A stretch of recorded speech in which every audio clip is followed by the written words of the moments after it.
பாரதத்தில் பல பண்டிகைகள், ஒரே வாசம். பாரத்வாசி அகர்பத்தி. வங்கக்கடலில் வரும் 23ஆம் தேதி காற்றழுத்த தாழ்வு பகுதி உருவாக உள்ளதாக வானிலை ஆய்வு மையம் அறிவித்துள்ள நிலையில் எந்தெந்த பகுதிகளில் மழைக்கு வாய்ப்பு உள்ளது என்பதை வரைகலையில் விளக்குகிறார் எமது சிறப்பு செய்தியாளர் Kharge. Over to you Kharge. நன்றி காயத்ரி. வடகிழக்கு பருவமழை தொடங்கியதிலிருந்து தமிழகம் 3 சிஸ்டங்களை பார்த்துருக்கு.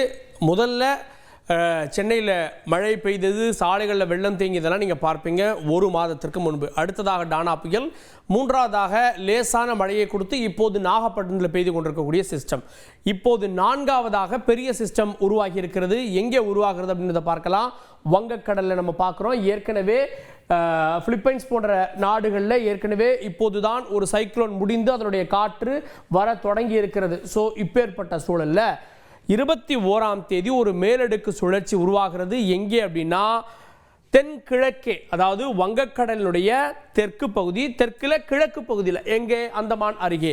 அந்தமான் அருகே 20ஆம் தேதி பார்க்கலாம். காற்று நிலையாக தான் இருக்கிறது. காற்றினுடைய அளவை பார்க்கலாம், 10 கிலோமீட்டர் வேகத்தில் இருக்கிறது.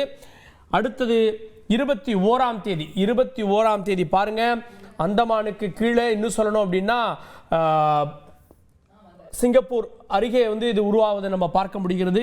21ஆம் தேதியிலிருந்து தீவிரமடைகிறது. இப்போது இது மேலடுக்கு சுழற்சி, அதாவது நாளை மறுதினம் அதனுடைய மையம் கரு உருவாக தொடங்குகிறது. இந்த மேலடுக்கு சுழற்சியானது அடுத்தடுத்து உருமாறி தாழ்வு பகுதியாக மாறி தாழ்வு மண்டலமாக, காற்றழுத்த தாழ்வு மண்டலமாக உருமாற இருக்கிறது அப்படின்றாங்க. 22ஆம் தேதி பார்க்குறோம். 22ஆம் தேதி வங்கக்கடலில் அது எப்படி இருந்து வருதுன்னா கீழே இருந்து வருகிறது, அதாவது மேற்கு வடமேற்காக. ஸோ கீழிருந்து இது வரப்போகிறது. பொதுவாக புயல்கள் இங்கே உருவாகி இப்படி வருவதை நாம் பார்த்திருக்கிறோம். ஆனால் இது வடமேற்காக, கீழிருந்து மேலாக இந்த புயலானது, அதாவது புயலுக்கு முந்தைய நிலை வரை இது உருவாகும் அப்படின்றாங்க. சிலர் புயல் அப்படின்னு சொல்றாங்க. தனியார் வானிலை ஆர்வலர்கள் குறிப்பிடத்தக்கது. ஸோ இப்போது 23ஆம் தேதி இது காற்றழுத்த தாழ்வு பகுதியாக உருவாகிவிடும். அதன் பிறகு அடுத்தடுத்த நாட்களில் இது அடுத்த நிலை, அதாவது ஞாயிற்றுக்கிழமை இது தீவிரமடையும் என்று பார்க்கப்படுகிறது. ஞாயிற்றுக்கிழமை 24ஆம் தேதி கொஞ்சம் தீவிரமடைகிறது. ஸோ அப்போது இலங்கைக்கு தென்கிழக்கே அது இருக்கும். தொடர்ந்து அது பயணிக்க போகிறது. 24ஆம் தேதிக்கு அடுத்து 25ஆம் தேதி பார்க்குறீங்க.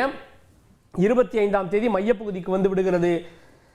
25ஆம் தேதியே தீவிரமடைந்து விடுகிறது. இப்போது காற்று எவ்வாறு இருக்கும் அப்படின்னா, காற்று 50 கிலோமீட்டர் வேகத்தில் வீச தொடங்கும். எங்கே அப்படின்னா இலங்கை அருகே தமிழகத்துடைய தெற்கு பகுதியில் இருக்கக்கூடிய கடற்கரை, குறிப்பாக நாகப்பட்டினம் போன்ற டெல்டா பகுதிகளில், அந்த எட்ஜு போல மூக்கு போல இருக்கக்கூடிய பகுதிகளில் காற்று தீவிரமாக இருக்கும். 24ஆம் தேதி.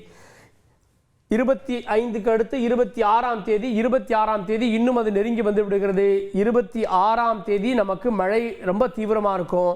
23ஆம் தேதியே நமக்கான இந்த காற்று ஒருபுறம் இருந்தாலும், அதாவது இங்கே 23ஆம் தேதி உருவாகி 24, 25, 26 இந்த நாட்களில் நமக்கு மழை இருக்கும் அப்படின்றாங்க.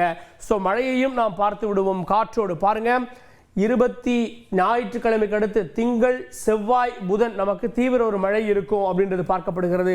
பெரும்பாலான மழை இலங்கைக்கு கிடைக்கும். நமக்கு சென்னையிலிருந்து நாகப்பட்டினம் வரை, அதாவது இந்த எட்ஜில் நமக்கு மழை கிடைக்க தொடங்கும். எப்போ? 26ஆம் தேதி. ஸோ 26ஆம் தேதி நாகப்பட்டினம் போன்ற பகுதிகளுக்கு இப்போது இருக்கக்கூடிய நிலவரப்படி ரெட் அலர்ட்டே விடுக்கப்படலாம். நாகப்பட்டினம், புதுவை, சென்னை. ஸோ சென்னையிலும் ஒரு தீவிரமான ஒரு மழை 26ஆம் தேதி இருக்க போகிறது. அதாவது அடுத்த வாரம் நம்ம ஒரு நல்ல மழையை எதிர்கொள்ள போகிறோம். இது 27ஆம் தேதி புதன்கிழமை. ரொம்ப முக்கியமான ஒரு அமைப்பு.